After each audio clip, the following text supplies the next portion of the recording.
July 1995, a small town in Bosnia becomes the center of Europe's worst atrocity since World War II. Over 8,000 people lose their lives in just a few days. But ask 3 different people what really happened in Srebrenica and you'll get 3 completely different stories. The Bosnian Muslims say it was planned extermination. The Serbs claim it was military retaliation gone wrong. The international community calls it proven fact. 30 years later, the truth still divides nations. Nije bio genocid u Srebrenici. Jer to kažu mnogi autoriteti koji se bave tim.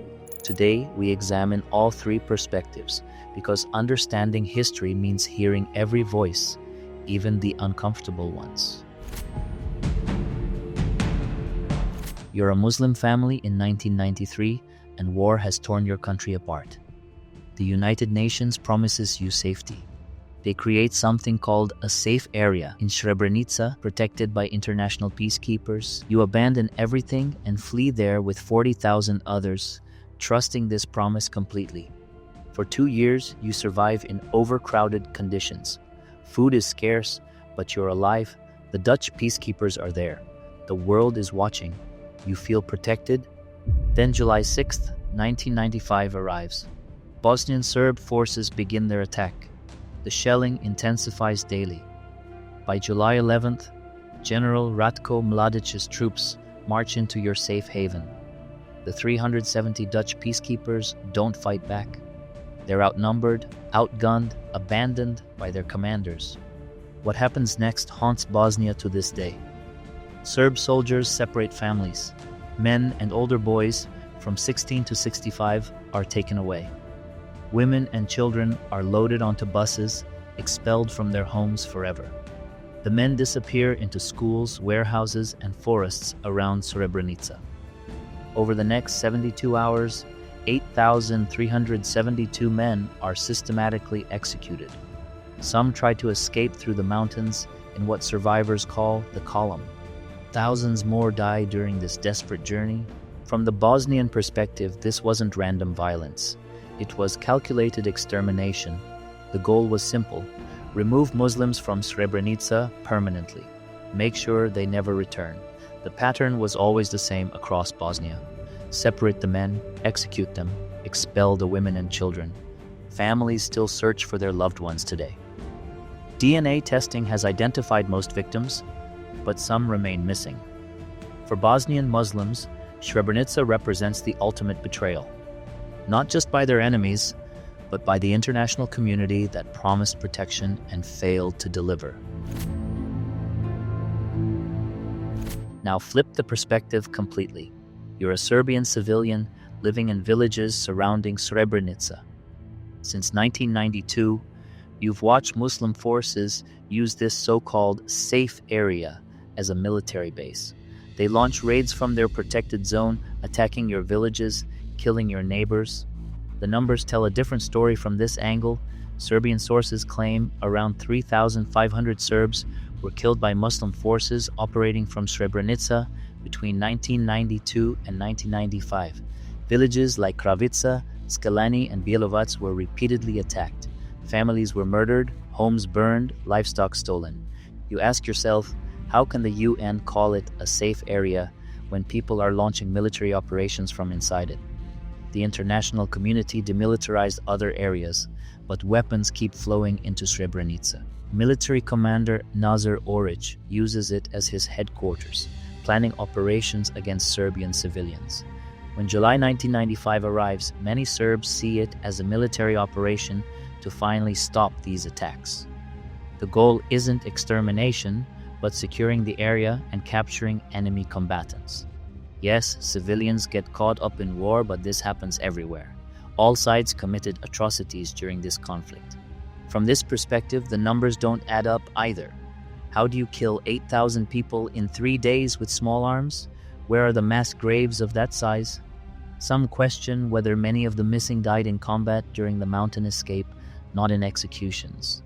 Serbian narratives often emphasize that General Mladic initially allowed women, children, and elderly men to leave safely. The evacuation buses, they argue, prove this wasn't about killing everyone. If genocide was planned, why evacuate anyone? This viewpoint sees Srebrenica as a tragedy of war, not a planned extermination.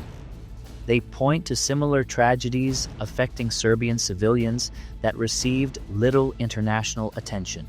The focus on Srebrenica, they argue, unfairly demonizes one side while ignoring the broader context of mutual violence. Courts don't deal in emotions or competing narratives. They examine evidence, hear testimony, and reach legal conclusions based on facts. The International Criminal Tribunal for former Yugoslavia spent decades investigating Srebrenica. They analyzed satellite imagery, forensic evidence, and thousands of witness testimonies. Their conclusion was definitive. This was genocide under international law. The evidence speaks for itself. Investigators found mass graves containing thousands of bodies. DNA analysis confirmed the identities. Forensic experts determined cause of death. Intercepted radio communications revealed the planning behind the killings. Key Serbian military leaders were convicted and sentenced. Ratko Mladic received life imprisonment in 2017. Radovan Karadzic got 40 years, later increased to life. These weren't political trials, but careful legal proceedings examining evidence over many years. The international definition of genocide requires intent to destroy a group in whole or in part. The systematic separation of Muslim men, their execution, and the forced expulsion of women and children meets this legal standard. The goal was removing Muslims from Srebrenica permanently, but the international perspective doesn't stop at assigning blame. It also examines institutional failures. The 370 Dutch peacekeepers were vastly outnumbered and lightly armed. UN commanders in Sarajevo refused air support. The Security Council created safe areas without providing resources to protect them. The Dutch government fell in 2002 over Srebrenica. A Dutch court later found their peacekeepers 10% liable for failing to protect the men who sought refuge at their base. This wasn't about cowardice, but institutional failure and impossible mandates. The international consensus acknowledges the complexity while maintaining clear legal standards. Yes, all sides committed crimes during the war. Yes, Muslim forces attacked Serbian villages from Srebrenica, but none of this justifies or explains away the systematic execution of over 8,000 people in July 1995. What's really true about Srebrenica? Over 8,000 people died violently in July 1995. International courts have established this as legal fact through extensive investigation. The systematic nature of the killings meets the definition of genocide under international law. But facts don't exist in a vacuum.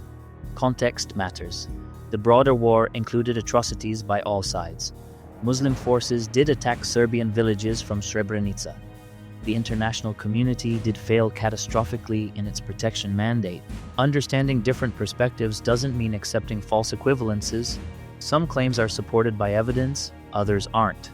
Some have been tested in courts, others remain allegations.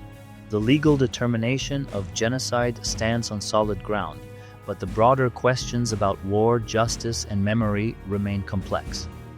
Perhaps the most troubling aspect isn't what happened in 1995, but what's happening today. Denial and historical revisionism continue to poison relationships across the Balkans. Politicians exploit these divisions for political gain. Victims' families still fight for recognition and justice.